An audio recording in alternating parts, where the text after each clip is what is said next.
Baik, kita mulai. Assalamualaikum warahmatullahi wabarakatuh. Selamat malam, salam sejahtera untuk kita sekalian. Om Swastiastu, Namo Buddhaya, salam kebajikan, salam bahagia, salam sehat dan rahayu untuk kita semua. Pak Rektur Penyidikan yang kita hormati beserta jajaran dan jajaran Humetmas yang saya hormati, dan teristimewa buat rekan-rekan media yang hadir sesuai dengan undangan kami. Pada saat ini kami akan menyampaikan perkembangan penanganan perkara dugaan tindak pidana korupsi berupa suap dan atau gratifikasi terkait dengan penanganan perkara di Pengadilan Negeri Jakarta Pusat. Rekan-rekan media, sebelum Direktur Penyidikan pada Jampitsus akan menyampaikan perkembangannya, kami perlu sampaikan yang pertama bahwa hari ini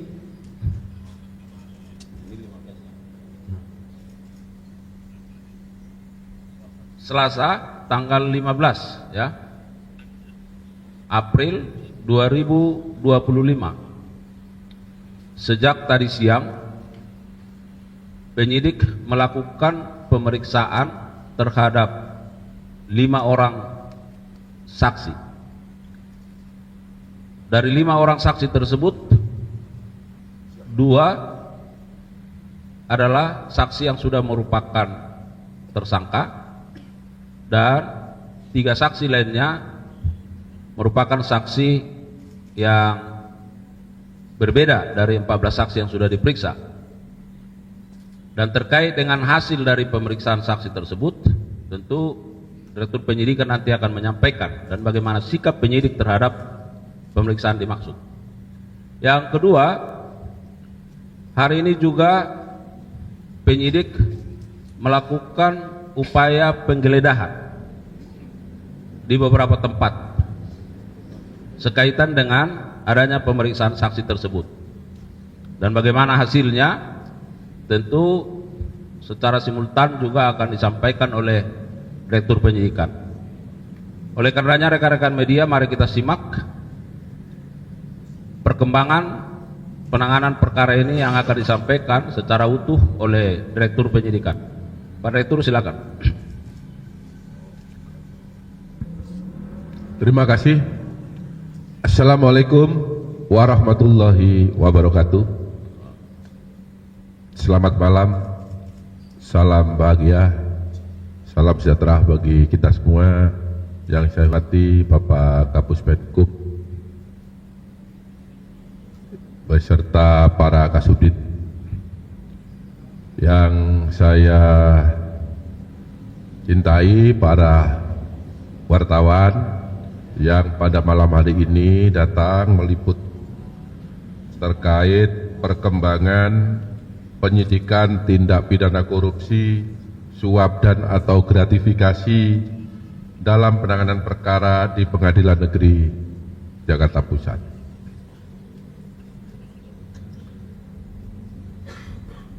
Langsung saja saya sampaikan bahwa pada hari ini tanggal 15 April 2015, tim penyidik Jaksa Agung Muda Tindak Pidana Khusus Kejaksaan Republik Indonesia telah melakukan penggeledahan pada 3 tempat di 2 provinsi.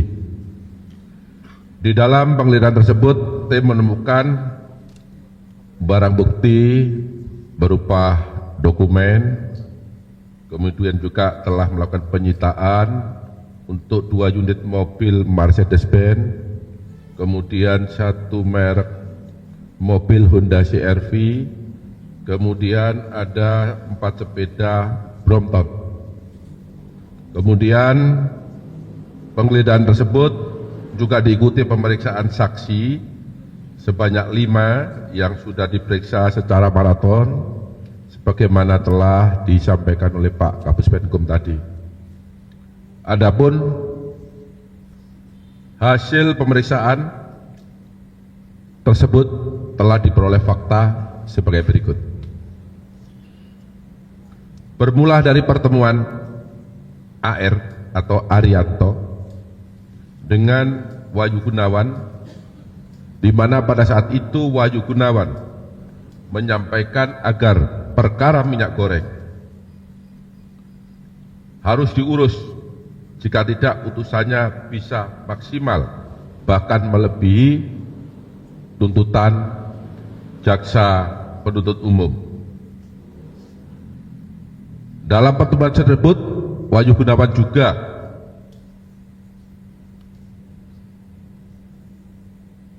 menyampaikan agar Arianto yang dalam hal ini selaku penasihat hukum korporasi untuk menyiapkan biaya pengurusannya. Selanjutnya, dari pertemuan tersebut, sebagaimana yang disampaikan WG, Arianto menyampaikan kepada MS. Kemudian MS atas pemberitahuan tersebut bertemu dengan MSY. Pertemuan tersebut dilakukan di rumah makan Daun Muda di daerah Jakarta Selatan, dan dalam pertemuan tersebut MS menyampaikan perihal informasi yang diperoleh dari AR, di mana saat itu WG yang mengatakan bahwa WG bisa membantu pengurusan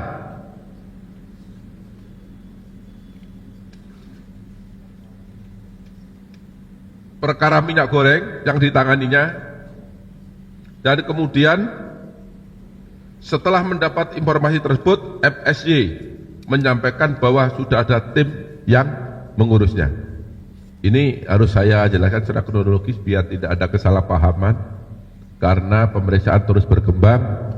Sudah barang tentu informasi yang kami dapat semakin banyak dan semakin lengkap. Sekitar 2 minggu kemudian, AR dihubungi kembali oleh WG. Pada saat itu WG menyampaikan kembali agar perkara ini segera diurus. Setelah mendapat pemberitaan tersebut, kemudian AR menyampaikan kembali kepada MS, kemudian MS kembali bertemu lagi dengan MSY di rumah makan Daun Muda di tempat yang sama dengan pertemuan yang kedua tadi. Dan saat itu MSY memberitahukan atau mengatakan bahwa biaya yang disediakan oleh pihak korporasi sebesar 20 miliar. Hasil pertemuan tersebut, kemudian AR, WG, dan MAN, mereka bertiga bertemu di rumah makan Layar Seafood Sedayu, Kelapa Gading, Jakarta Timur. Dan dalam pertemuan tersebut, Muhammad Arif Nuryanta mengatakan bahwa perkara minyak goreng tidak bisa diputus bebas. Ini sebagai permintaan yang pertama tadi kepada WG, dan ini jawabannya, tetapi bisa diputus onslah. Dan yang bersangkutan, dalam hal ini MAN atau Muhammad Arif Nuryanta, meminta agar uang 20 miliar tersebut dikalikan 3 sehingga jumlahnya total 60 miliar rupiah.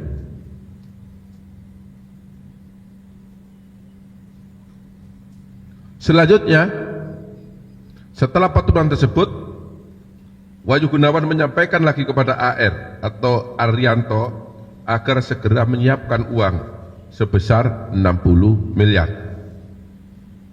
Setelah ada permintaan Wahyu Gunawan tersebut, kemudian AR menyampaikan kembali kepada MS. Selanjutnya MS menghubungi MSY.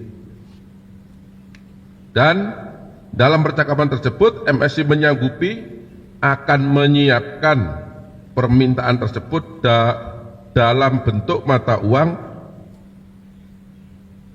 US dollar Amerika atau dolar Singapura. bahwa sekitar 3 hari kemudian MSY menghubungi MS, dan dalam percakapan tersebut MSY menyampaikan bahwa uang yang diminta sudah siap, dan MSY tanya uang tersebut mau diantar kemana.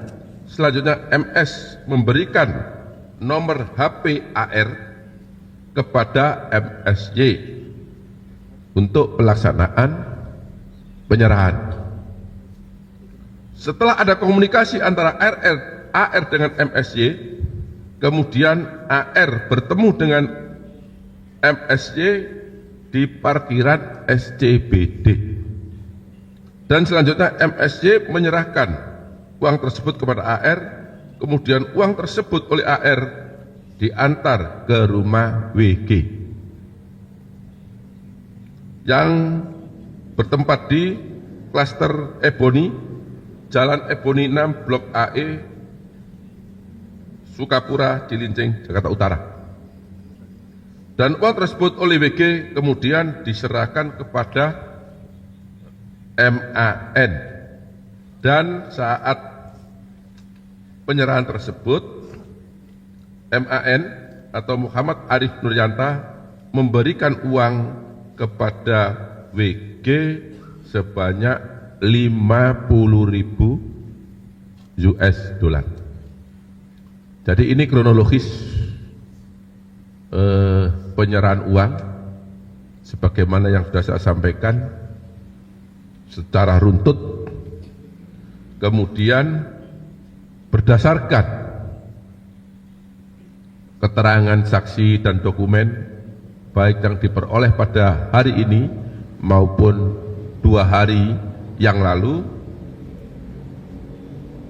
penyidik menyimpulkan telah ditemukan 2 alat bukti yang cukup sehingga pada malam ini menetapkan 1 orang tersangka atas nama MSY, ya, atas nama MSY, di mana yang bersangkutan sebagai Social Security Legal Wilmar Group.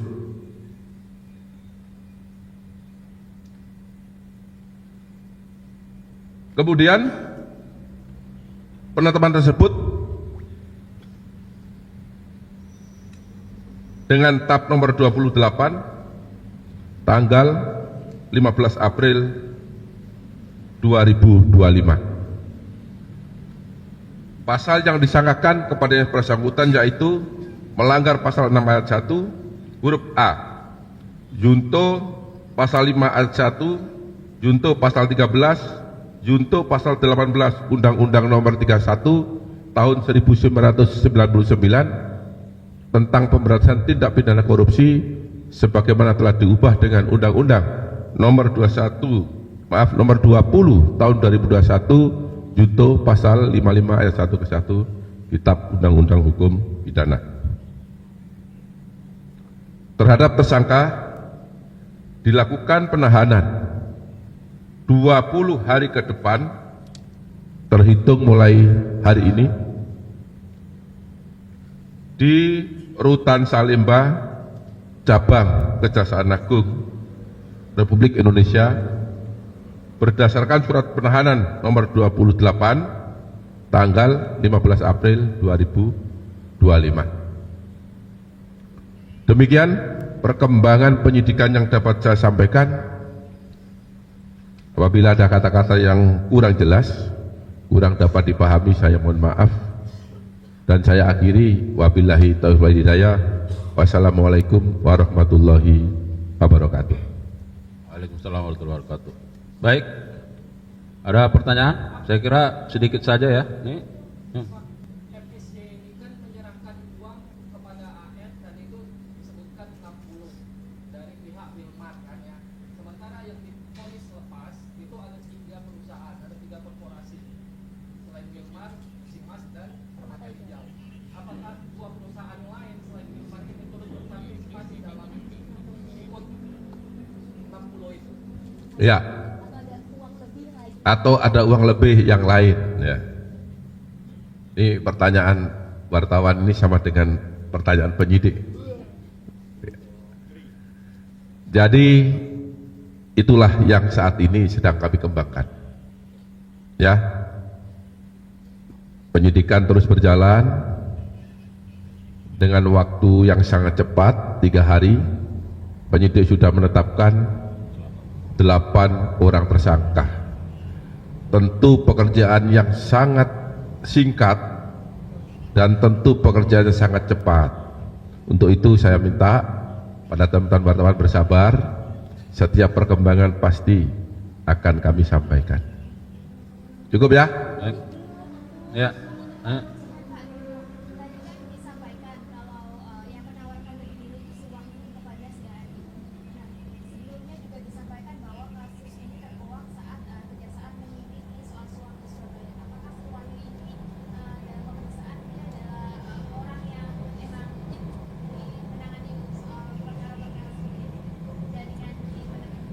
Ya, pertanyaannya apakah Wahyu sebelumnya juga menangani perkara-perkara yang seperti ini? Ya. Ini kami tidak sampai ke sana, tapi yang pasti fakta yang kami peroleh bahwa inisiatif dari Wahyu, ya, itu dalam perkara ini. Memang perkara ini ada, perkara ini muncul, ya. Data ini ada saat kami melakukan pengembangan terkait perkara Surabaya Ronald Tanur, ya. Jadi kawan-kawan wartawan sabar, perkara Surabaya sampai saat ini kami terus kembangkan. Ketika kami diam tidak berarti perkara itu berhenti, ya. Di dalam sistem hukum kita itu ada penyelidikan, ada penyidikan. Penyelidikan itu subsistem daripada penyidikan. Sudah barang tentu kalau penyelidikan tidak mungkin, saya ulangi, tidak mungkin dipublish. Justru penyelidikan itu kita, namanya aja penyelidikan ya, kita pasti lakukan secara diam. Diam bukan berarti berhenti. Ini tolong dipahami ya, karena belum pro justisi. Kalau penyelidikan itu diungkap, yang mau diselidik itu pasti lari, barang bukti akan dihilangkan, betul nggak? Nah, makanya ini harus dipahami. Jangan sampai ini berita yang keliru, masyarakat kita yang nggak paham, maaf ini masyarakat kita yang bukan paham hukum, akhirnya tersesat mendengar berita ini. Untuk itu saya minta rekan-rekan wartawan, tolong bantu kami sehingga masyarakat akan tercerahkan dengan proses hukum yang ditangani oleh APH. Ya, saya rasa itu.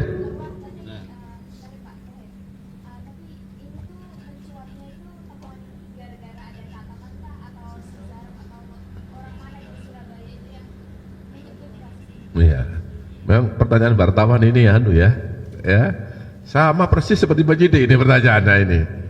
Ya, sudah barang tentu pada saat sana kita menemukan data-data itu, dokumen-dokumen itu.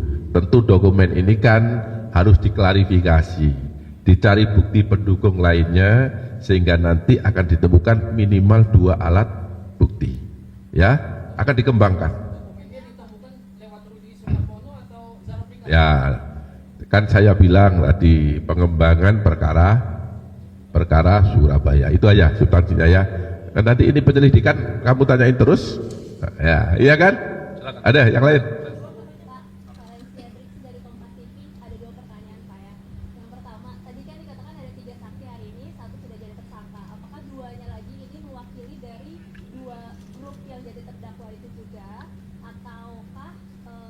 Beda lagi, lalu kemudian apakah kemungkinan ada tersangka baru dari grup-grup berbeda, jadi tiap grup ada 1 tersangka lagi. Itu pertanyaan pertama. Lalu yang pertanyaan kedua, dari pendalaman ya Pak, apakah kemudian suapnya ini untuk kasus anslagnya saja atau sebenarnya dari awal yang kemudian dari terdakwa kan dimintain uang pengganti tapi uang penggantinya disuruh ke korporasi. Nah, apakah dipermainkannya juga dari awal ini Pak, kasus yang pertama itu yang cuman hanya dapat Ya, nanti kalau panjang-panjang saya lupa ini yang ditanya. Yang pasti dalam penyidikan ini,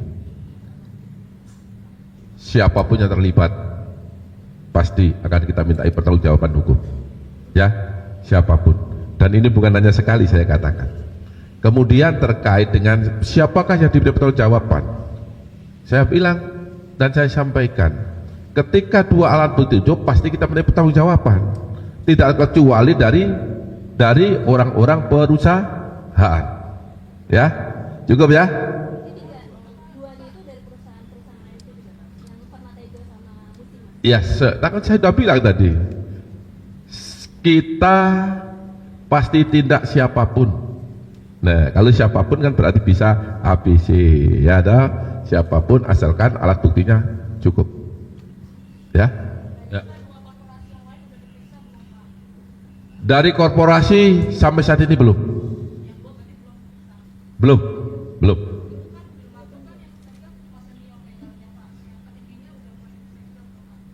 Kan saya bilang, ini kan nanti dikembangkan terus ya, baru 3 hari, harus sabar.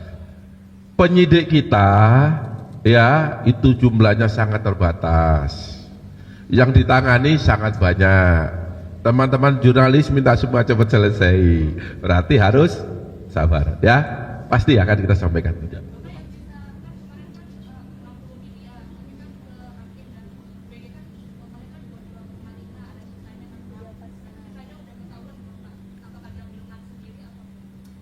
Lagi dikembangkan ya.